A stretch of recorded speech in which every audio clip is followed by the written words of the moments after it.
Kita ke Mas Menteri terlebih dahulu. Ada keresahan dari anak muda yang merasa di Indonesia itu ngelamar kerja syaratnya belibet banget. Rumit sekali. Umur lah, pengalaman kerja, sehingga secara gaji mereka melihat di luar negeri potensial. Gajinya tinggi, syaratnya sederhana, Mas Menteri.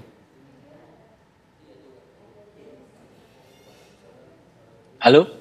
Ya, jadi saya ingin kasih tahu ya, tahun kemarin 2024 job order permintaan kerja dari luar negeri untuk kita itu ada 1,3 juta.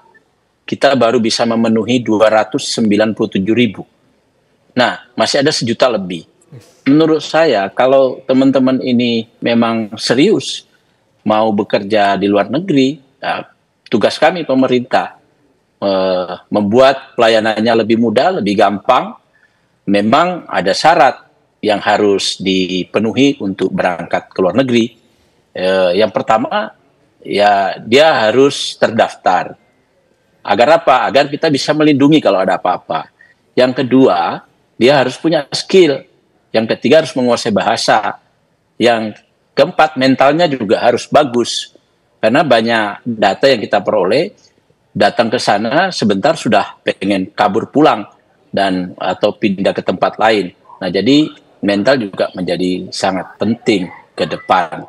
Nah, bagi teman-teman yang ingin kabur ini akan kita siapkan dan kita buat lebih mudah. Yang penting Anda punya sertifikasi dan kemudian memahami bahasa, ya udah kita kirim aja sesuai dengan jabatan kerja yang mungkin dituju di sana. Jadi pekerjaan banyak sebenarnya di luar negeri yang bisa menyalurkan dalam tanda petik keinginan untuk merantau, keinginan untuk lebih kabur tapi produktif. Apa produktifnya? Produktifnya ya itu tadi, bisa belajar di negeri orang, dapat uang, dapat gaji, dan yang ketiga produktifnya uang yang dikirim kembali ke Indonesia itu menjadi remitensi. Paling banyak negara mana, Mas Menteri? Perekonomian paling banyak negara kita. Mana, Mas Menteri, yang menyerap tenaga kerja Kalau dari sekarang Indonesia? paling banyak Malaysia, Hong Kong, Taiwan, Singapura, Uni Emirat Arab. Kita sudah membuka juga Jepang, Korea, bahkan sebagian di mana di Eropa mulai kita buka, karena kan di Jepang, di Eropa itu lagi aging. Orang butuh tenaga kerja produktif. Menurut saya peluang ini lebih baik dimanfaatkan itu daripada sekedar kabur. Baik kabur karena secara emosional tidak nyaman di Indonesia atau merupakan kritik sosial politik. Menurut saya lebih baik kita bekerja aja di sana sekalian. Berarti baik untuk diri sendiri, baik untuk keluarga, baik untuk masyarakat. Jadi pemerintah tidak khawatir kalau mereka memilih jangka panjang di luar negeri untuk hidup yang lebih baik, Mas Menteri ya? Kami punya program begini. Biasanya kita kirim dulu ke beberapa negara, misalnya Taiwan, Hong Kong, Malaysia. Setelah itu ketika keterampilannya jauh lebih bagus, maka kita naikkan kelasnya, kirim ke Eropa dan negara-negara yang secara salary bagus, perlakuan terhadap pekerja migran juga bagus, dan yang ketiga juga kita harapkan setelah mereka di sana pulang-pulang mereka jadi expert sehingga bisa menjadi investasi sumber daya manusia untuk negara kita. Oke, Mbak Novita, tapi yang dikhawatirkan, Mbak, menuju Indonesia Emas 2045 ini ada data yang menunjukkan 3.912 anak muda yang tadinya bekerja di luar negeri, akhirnya malah mereka berpindah ke warga negaraan. Itu yang kita cemaskan, Mbak Novita. Ya. Kalau memang di sana mereka mendapatkan kenyamanan, mendapatkan fasilitas, sejahtera, ya tentunya nggak kemen balik. Kalau offer yang diberikan di Indonesia tidak setara dengan apa yang mereka dapatkan di sana. Memang ini menjadi tantangan sih. Jadi kalau buat saya sih, bagaimana ya kan harusnya kompetensi, sertifikasi, pelatihan yang sudah didapatkan plus pengalaman, mereka bisa pakai itu lalu pulang ke Indonesia membangun bangsanya sendiri. Tetapi kalau dia dapatnya 200 juta, pulang ke Indonesia dapatnya 2 juta, oke nggak 2 juta lah, 20 juta misalnya, lalu tidak bisa menjadi sejahtera, ya ini yang menjadi tantangan kita, welcome mereka kembali. Tapi kalau kita bicara sekarang keberhasilan banyak, tentunya kegagalan juga banyak. Karena tadi bicara kalau Mas Menteri katakan mentalnya harus kuat, berarti daya juangnya. Nah ini kan proses, tidak instan. Berarti sudah ada yang dipupuk gitu sebelumnya, mental baja ini untuk pergi ke luar negeri menghadapi semua tantangan yang ada di sana. Tidak ada support system kan, dia sendiri di sana kalau tidak ada keluarga.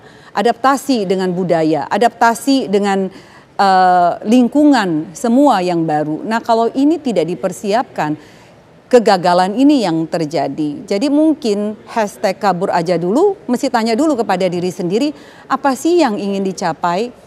Targetnya apa yang betul, goalnya apa dulu, mau ngapain di sana? Lalu apa yang akan dilakukan pada saat kembali lagi? Kalau kabur kan kembali dong, berarti itu temporary.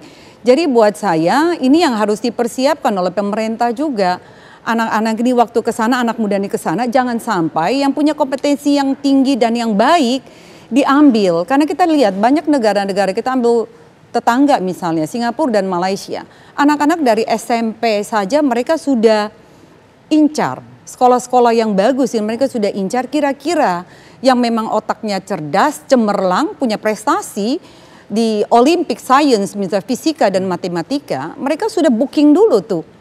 Udah diberitahu kalau kamu ke SMA di Singapura misalnya, mereka memberikan beasiswa sampai kuliah misalnya di NYU, di Nanyang University misalnya. Lalu kerja di negaranya selama berapa tahun. Nah biasanya sudah nyaman dengan gaji yang tinggi, jaraknya begitu pendek. Untuk pulang ke Indonesia hanya 1 jam flight, mereka tinggal di situ. Jadi ini benar-benar menjadi tantangan buat pemerintah sendiri bahwa jangan sampai semua generasi-generasi, kalau kita bicara Indonesia emas ini udah diincar dan kita sendiri sibuk dengan kesibukan kita sendiri. Dan saya sebagai psikolog melihat bagaimana anak-anak ini diincar dari mereka masih muda. Apa sekarang yang bisa di-offer untuk mereka supaya tidak pergi ke luar negeri? Mas Menteri harus menjawab pertanyaan dari Mbak Novita ini. Tawaran dari pemerintah agar mereka tidak permanen di luar negeri. Ya memang gini ya, di konsep modul pelatihan kita, selain soal skill, bahasa, memang kita sekarang ini mendorong agar pelatihan soal attitude dan mental ini kita menjadikan satu prioritas kita. Agar apa? Ketika mereka di sana, itu mereka tetap mencintai tanah airnya. Yang kedua, mereka juga punya ketahanan mental fisik yang bagus. Karena dari data yang ada juga tidak sedikit yang lari balik ke Indonesia atau tidak bekerja di tempat di mana dia ditempatkan. Nah itu biasanya jadi problem. Jadi kalau menurut saya kalau pendidikan modul yang kita bangun di Indonesia cukup baik, maka insya Allah tidak ada masalah. Karena yang terdaftar bekerja di luar negeri sekitar 5 juta lebih, hari ini juga datanya tidak terlalu banyak misalnya yang dikhawatirkan seperti ini. Yang problem yang tidak terdaftar selama ini. Nah, oleh karena itu saya kira modul atau kurikulum soal kecintaan terhadap tanah air, nasionalisme itu penting. Baik, terima kasih Menteri Perlindungan Pekerja Migran Indonesia Abdul Karding sudah bergabung di Kabur Petang, dan juga Mbak Novita Tandri, psikolog.